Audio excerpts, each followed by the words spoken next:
The old man stood frozen in the doorway of the shelter, his hand gripping the polished wooden cane that had traveled with him through decades of business meetings and boardrooms. He had built companies worth hundreds of millions, negotiated deals across continents, and faced competitors who tried to break him. Yet nothing in his long life had prepared him for the moment he saw the young woman sitting quietly at the end of the narrow hallway. Her clothes were worn, her shoes scuffed, and she held a small blanket around a sleeping toddler in her arms. A volunteer gently whispered her name, and the old man's heart nearly stopped. Because the name was the same one he had seen written on a trust fund worth $3 million. Were Sri, his granddaughter, the girl he had believed was living a comfortable life somewhere safe, the girl who should never have been here. Robert King had spent 50 years building his empire. People in the business world called him disciplined, relentless, and brilliant. But the people who truly knew him understood something else about him. He was a man who loved his family more than anything. His only daughter, Angela, had been the center of his world.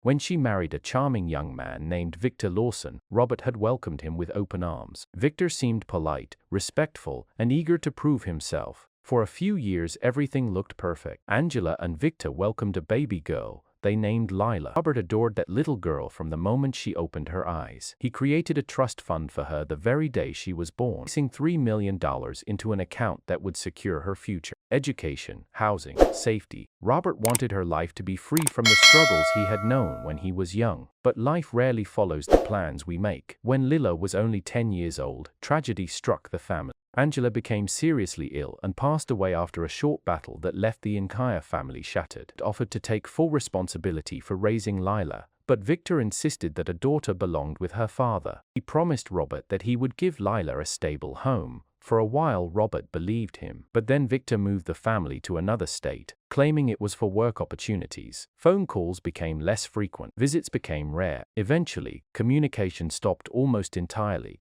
Victor always had an excuse. A new job, a move, a school transfer. Years passed. Robert continued managing his business empire, while quietly assuming that Lila was living a normal life somewhere far away. Until one morning everything changed.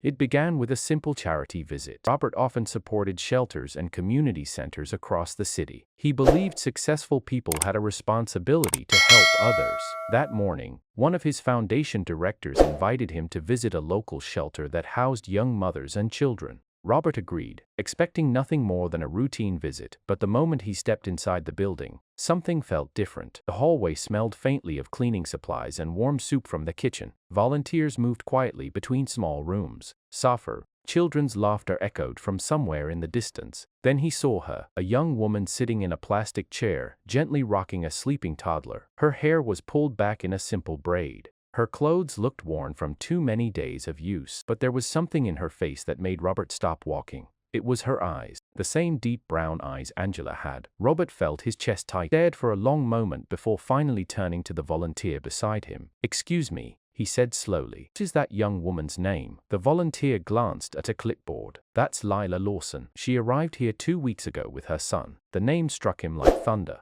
Robert walked closer, each step feeling heavier than the last. The young woman looked up as his shadow crossed the floor. For a moment neither of them spoke. Then Robert said quietly, "Lila?" Her eyes widened in confusion. She studied his face carefully, as if searching through distant memories. "I'm sorry," she said softly. Robert's voice trembled. "I'm your grandfather." Silence filled the hallway. Lila blinked slowly, clearly unsure whether to believe him. She had not seen Robert, not be shoot since she was a child. Years of hardship had blurred those earning memories. You can't be serious," she whispered. Robert pulled a small photo from his wallet. It was old, slightly worn, but still clear. The photo showed a little girl sitting on his shoulders, both of them laughing in a bright park. Lila stared at it. Her hands began to shake. "That picture," she murmured. "My mom used to show me that picture." Tears filled her eyes as realization slowly reached her. "Grandpa?" Robert knelt in front of her chair, ignoring the sharp protest from his aging knees. Gently took her hand, feeling how thin and cold it was. "Yes, Lila, it's me." For several seconds she could not speak. The emotions rushing through her were too overwhelming. Finally she managed to ask the question that had been sitting silently in Robert's mind since he walked into the building. "What happened to you?" he asked gently. "Why are you here?" Lila looked down at the toddler sleeping in her arms.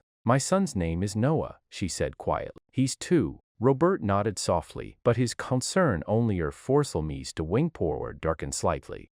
Robert nodded softly, but his concern only deepened. And your father? Leila's expression darkened slightly. He left years ago, she said. After my mom died, he started changing. He lost money in some bad investments. Then he started drinking. Eventually, he disappeared completely. I was 16 when he stopped coming home. Robert felt anger rising in his chest, but he remained calm. And the trust fund? He asked carefully. The account I created for you. $3 million.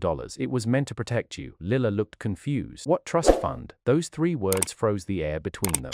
Robert slowly stood up, his mind racing. There was a trust in your name, he said firmly. $3 million placed there when you were born. Leila shook her head slowly. I never heard about it. Robert's eyes narrowed as a terrible possibility formed in his mind. Only one person had access to that account while Leila was still a minor, Victor Lawson. Robert looked around the shelter again. The worn furniture, the tired faces of people who had nowhere else to go. His granddaughter should never have been here. He turned back to Leila, his voice calm but filled with quiet determination.